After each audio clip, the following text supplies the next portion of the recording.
지금 그 A 전 간부는 아직 공식적으로는 입장을 밝히지 않았습니다. 그리고 이 서지영 검사는 이 관련 사건에 대해서 문제 제기한 것에 대해서 인사상 불이익을 받았다고 했는데 이 성추행을 했던 간부 외에 또 다르게 지목된 B 전 간부, 지금은 현역 의원분인데요. 이제 그 부분이 알려지는 걸 막았다라고 서지영 검사가 주장을 했는데 이 B 현역 의원은 지금 본인이 실명으로 조금 전에 보도자료를 냈습니다. 관련해서 자신은 서지영 검사를 알지 못한다. 이분은 본인이 실명으로 밝혔기 때문에 제가 말씀을 드릴게요. 이제 최교일 지금 자유한국당 의원인데 본인이 지금 조금 전에 보도자료를 내서 입장을 밝혔습니다. 저는 서지영 검사를 전혀 알지 못하고 제가 좀 이거는 입장문이 나왔기 때문에 제가 좀 읽어드리는 게 좋을 것 같습니다. 지금 나온 지금 입장문인데요. 오해가 소지가 있다. 저는 서지영 검사와 전혀 알지 못하는 사이다.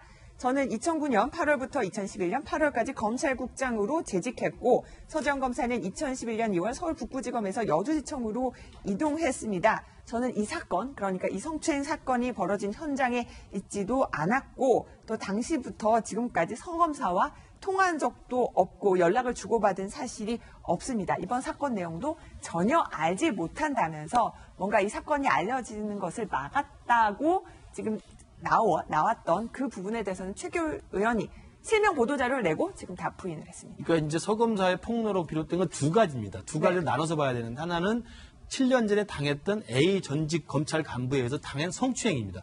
요건 제가 볼 때 이제 피해자의 구체적인 정황 진술이 있기 때문에 그 가해자로 지목된 그 검찰 고위 간부가 저는 분명히 자기가 스스로 입장을 밝히고 벌을 받아야 한다고 생각하고요. 두 번째 갈래는 뭐냐면 그런데 그 성추행 사건이 있었음에도 불구하고 오히려 그것 때문에 자기가 인사상 불이익을 받아가지고 지금 굉장히 힘들었다는 이야기를 하고 있거든요.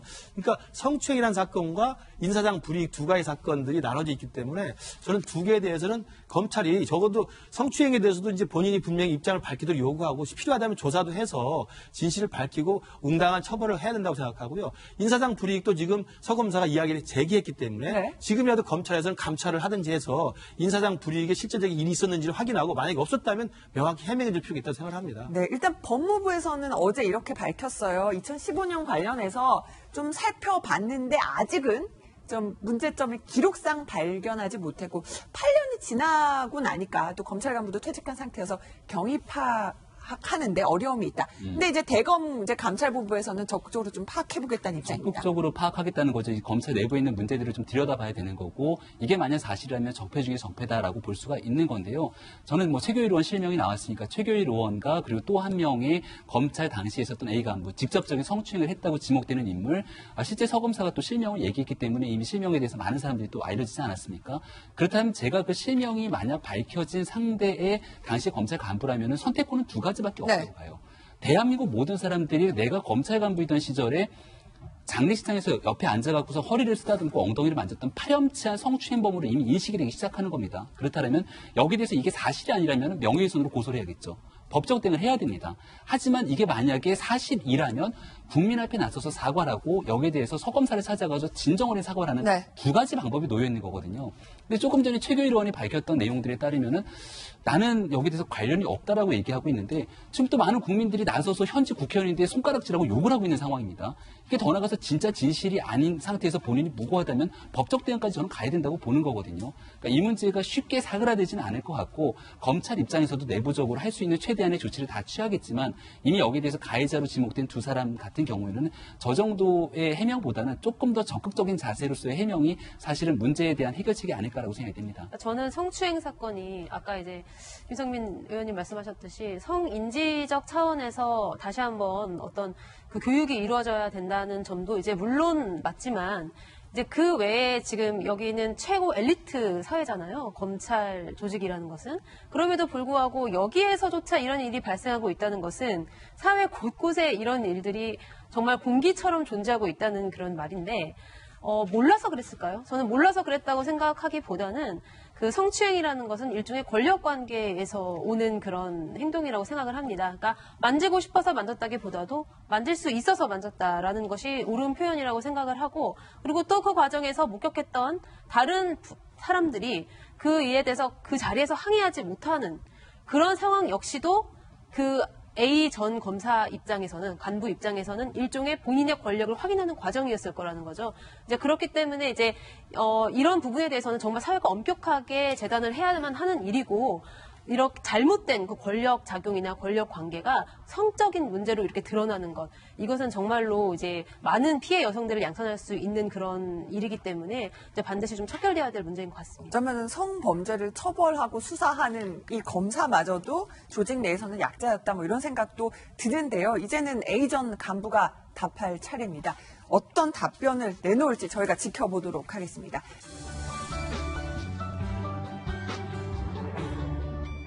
네. 요즘 이분 정말 인기 대단합니다. 베트남에서의 최고 인기를 구가하고 있는데요. 박항서 감독, 이제 베트남에서 쌀딩크라고 부르기도 하고요. 또 많은 팬들은 박항서 오빠라고 부르기도 베트남 분들이 한다고 합니다. 훈장을 받았어요. 저 국민 영웅으로 떠오른 박항서 감독 얘기를 해보겠습니다. 네.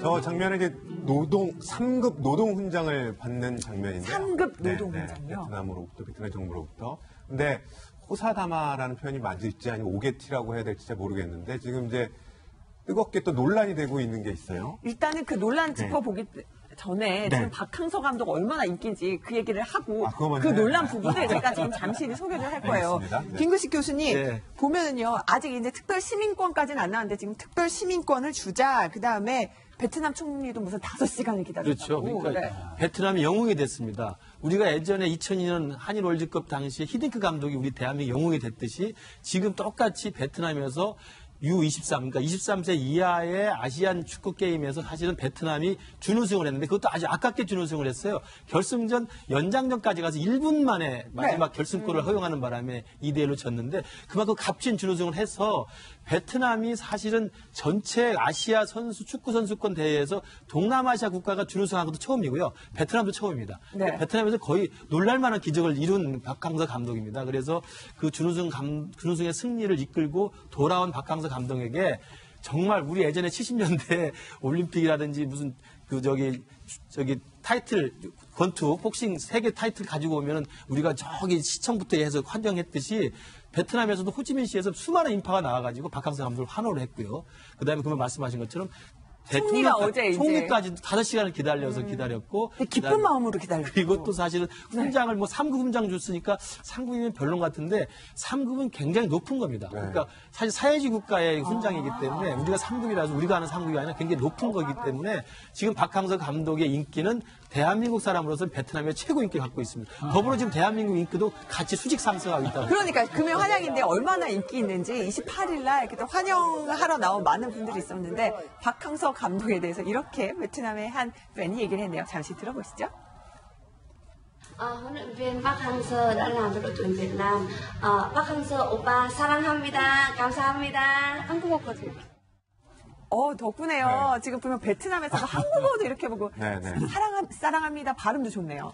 그러니까 저 인도 차이나 반도에 한 네. 여러 개 나라들이 있어요. 그러니까 베트남도 있고 캄보디아도 있고 태국도 있고 라오스도 있고 뭐 미얀마 있고 이런데 그 반도에 있는 나라들이 대체적으로 다 축구를 굉장히 좋아하는데 네. 지금까지는 아직 성과가 크지 않았어요. 근데 저렇게 이제 대외적으로 큰 성과를 얻다 보니까 베트남 국민 전체가 완전히 지금 환호성 속에 빠져 있는 거죠. 그래서 저 인도 차이나 반도에서 아마 베트남이 축구에 있어서는 넘버원이라고 이제 얘기를 할 것 같고 저희 이제 한일전 치르듯이 한중일 이렇게 3개국이 축구와 관련해서 늘 다툼이 있듯이 저 주변국하고도 그런 게 좀 있습니다. 그렇군요.